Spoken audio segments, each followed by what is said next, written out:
ଭାଇନା ନମସ୍କାର ବା। ଆଉ କ'ଣ ଭଲ ତ ସବୁ? ଆଉ ଟିକେ ସାନ ଭାଇଟା ଭାବି ଟିକେ କ୍ଷମା କରିଦେବା ଆଉ। କାହିଁକି ନା ବହୁତ ଦିନ ପରେ ଭିଡ଼ିଓ ଅପଲୋଡ଼ କରୁଛି। ଜାଣିନ ଏ କୋଭିଡ଼ ଏ କଲେଜ ବେଶୀ ବିଜାର ଥିଲା। ଆଉ କ'ଣ କରିବା? ହଉ ଆଉ ଭାଇନା ଏବେର ମ୍ୟାଚ୍ ଯାହା ସବୁ ଦେଖିଲ ନା? ଟେଷ୍ଟ, ୱାନ୍ ଡେ, ଟ୍ୱେଣ୍ଟି ସବୁଥିରେ ଇଣ୍ଡିଆ ଆଗରେ ଏକା। ବୋଲେ ଖେଳ ଉପରେ ଖେଳ, ଡବଲ ଖେଳ। ମ୍ୟାଚ୍ ସବୁ ଭଲ ଲାଗିଲା ଯେ, ହେଲେ ସେ ସୂର୍ଯ୍ୟ କୁମାର ଯାଦବ ଭାଇନା ତ ଡ୍ରପ୍ କ୍ୟାଚ୍ ଆଉଟ୍ ଦେଇଥିଲେ, ସେଇଟା ବେଶୀ ଦୁଃଖ ଲାଗିଲା ବା। ହଉ ଛାଡ଼ ଆଉ, ଦୁଃଖ ଲାଗିଲା ଆଉ କ'ଣ କରିବା? ସିରିଜ୍ ତ ଆମର ଆଉ। ୱାନ୍ ଡେ ସିରିଜ୍ ଆମର, ଟେଷ୍ଟ ସିରିଜ୍ ଆମର, ଟ୍ୱେଣ୍ଟି ସିରିଜ୍ ଆମର। ସବୁ ତ ଆମର ଆଉ, ସବୁ ତ ସୁରାଟ ଆଉ। ହଉ ଚାଲ, ଆମର ଗବର ଭାଇନା ଟିକେ କ'ଣ ଟିକେ ପଚାରିବା ଆଉ। ଗବର ଭାଇନା ହେଲେ କିଏ ବୋଲଛ? ଆମର ଶିଖର ଭାଇନା ବା, ଧବନ ଭାଇନା ବୋଲେ ଗବର ଭାଇନା, ଇଣ୍ଡିଆ ଟିମ୍ର ପୁରା ଗବର ଭାଇନା।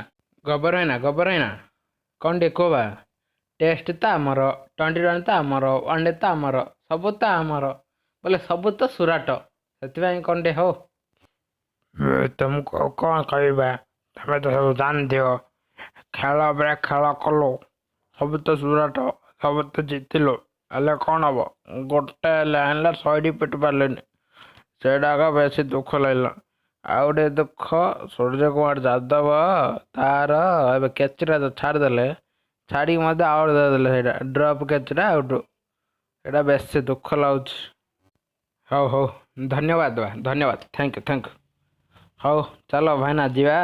ରୋହିତ ଭାଇନା ଟିକେ ପଚାରିବା ମ୍ୟାଚ୍ ବିଷୟରେ, କ'ଣ ହେଲା କ'ଣ ନାହିଁ।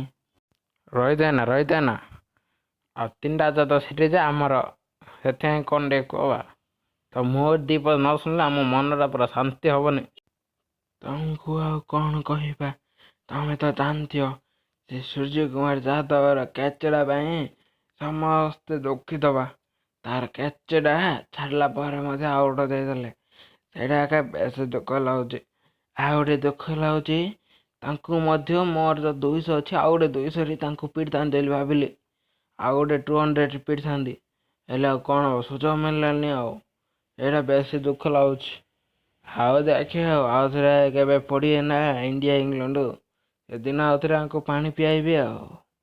ହଉ ବା ଭାଇନା, ତାଙ୍କେ ଯେ ଆମକୁ ଏମିତି ହଇରାଣ କରିନେଇ ବା, ଯେଉଁ ସୂର୍ଯ୍ୟ କୁମାର ଯାଦବ ଭାଇନା ଯେଉଁ ହଇରାଣ କରୁଛନ୍ତି, ତାଙ୍କୁ ଆରଥର ପାଣି ନାଇବା, ଆମର ଓଡ଼ିଶାର ଟଙ୍କ ତୋରାଣି ଟିକେ ଦେଇଦିଅ।